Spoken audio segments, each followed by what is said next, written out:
दोस्तों web series या फिर ऑनलाइन स्ट्रीमिंग प्लेटफॉर्म के ऊपर जो कंटेंट दिखाए जाते हैं काफ़ी वल्गर और न्यूड कंटेंट दिखाए जाते हैं। असल में ये कंटेंट नहीं बल्कि वेब सीरीज जैसे शोज के नाम पे ये पॉर्न सीरीज दिखाते हैं ऑडियंस को, लेकिन इसके बावजूद सेंसर बोर्ड इन्हें सेंसर नहीं करती। आखिर क्यों?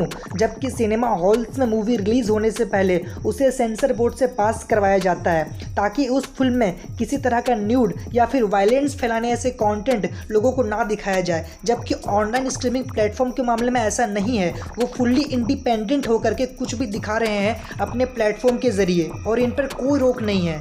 तो चलिए बात करते हैं आखिर गवर्नमेंट रिस्ट्रिक्शंस क्यों नहीं लगाती इन OTT प्लेटफॉर्म्स के ऊपर। और इस टॉपिक से रिलेटेड मैंने एक वीडियो अपने चैनल पे पब्लिश करी थी जो कि आपको ज़रूर दिखनी चाहिए। इसकी लिंक मैंने डिस्क्रिप्शन में दे रखी है, आप इस वीडियो को देखने के बाद उस वीडियो को ज़रूर वॉच कीजिएगा।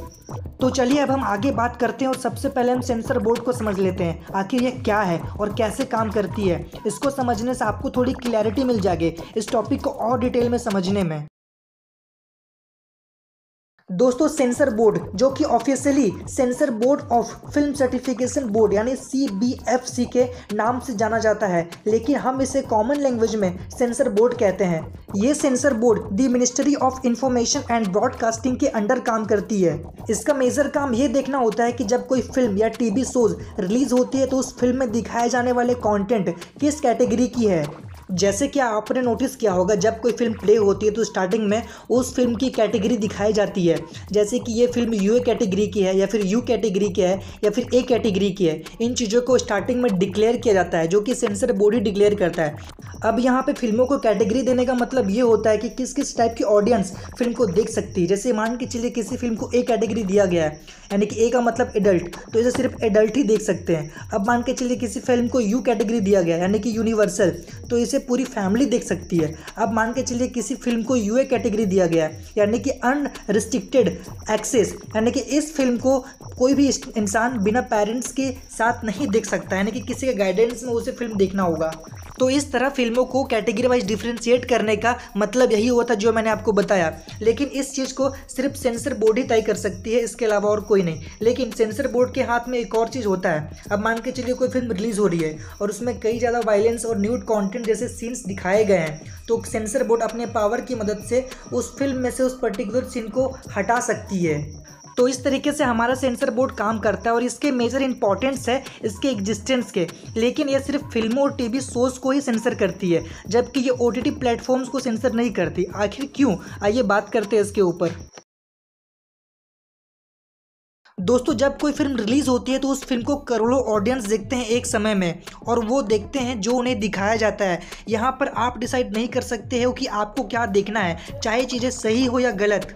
तो यहाँ पे डिसीजन लेती है आपके बिहाफ में सेंसर बोर्ड, जो कि वो ये डिसाइड करती है कि फिल्म U कैटेगरी की है या फिर UA कैटेगरी की या फिर A कैटेगरी की है। क्योंकि आप तो फिल्मों को तो अपने अकॉर्डिंग तो आप डिसाइड नहीं कर सकते कि फिल्म किस कैटेगरी की या फिर फिल्म आपके लिए सही है या गलत। तो यहाँ पे आपके बिहाफ में सेंसर बोर्ड काम करती है, वो आपके बिहाफ में ये डिसीजन लेती है कि फिल्म किस कैटेगरी की है।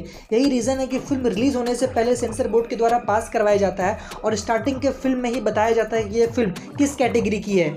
जबकि OTT प्लेटफॉर्म्स या फिर इंटरनेट की बात की जाए तो ये वास्तव में बहुत बड़े लेवल पे फिल्मों की स्क्रीनिंग नहीं करते हैं थिएटर्स के जैसे। अब आप सोच रहे होंगे कि ये कैसे संभव है, तो मैं आपको बता दूं कि OTT प्लेटफॉर्म या फिर इंटरनेट पे जब कोई फिल्म रिलीज होती है तो उस फिल्म को देखना है या नहीं देखना है ये आपको डिसाइड करना होता है, और आप अपने डिसीजन लेने के लिए फुल्ली अवेयर हो, ये गवर्नमेंट मानती है, जो सही भी है। अब आप इसे ऐसे समझिए, आप मान लीजिए आपके एक हाथ में सिगरेट है और एक हाथ में फल, तो ये आपको डिसाइड करना है कि आपके हेल्थ के लिए क्या सही है। तो इस चीज़ को गवर्नमेंट भी समझती है।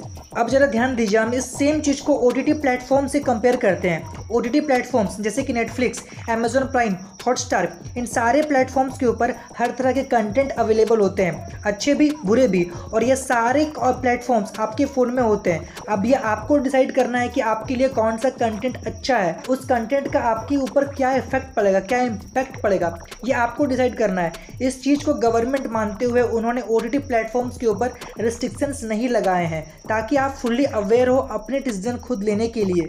लेकिन हाल ही की कंट्रोवर्सी के कारण गवर्नमेंट ये सोच रही है कि OTT प्लेटफॉर्म्स को भी सेंसर बोर्ड रेगुलेट करे, हालांकि ये अभी तक ऑफिशियली तय हुआ नहीं है। लेकिन इंडिया के अलावा कई कंट्रीज ऐसी हैं जिन्होंने OTT प्लेटफॉर्म्स के ऊपर ऑथोरिटीज हायर करके रखा है, जैसे कि सिंगापुर, यूके। ये कंट्रीज अपनी OTT प्लेटफॉर्म्स के ऊपर जो कंटेंट होते हैं इनके, उसके ऊपर इन्होंने खास नज़र रखना शुरू किया है। लेकिन ये चीज़ अभी तक इंडिया में अप्लाई हुआ नहीं है, इंडियन गवर्नमेंट ने इसे कम्प्लीटली एक्सेप्ट अभी तक किया नहीं है, जो कि शायद दोस्तों आने वाले समय में हो जाए। तो खैर इसी के साथ दोस्तों मैं इस वीडियो को यहीं पे खत्म करता हूँ। मिलता हूँ मेरे आने वाले नेक्स्ट वीडियो के अंदर। मेक श्योर कि आपने चैनल को सब्सक्राइब कर लिया हो। एंड अगेन दोस्तों thank you so much video watch करने के लिए।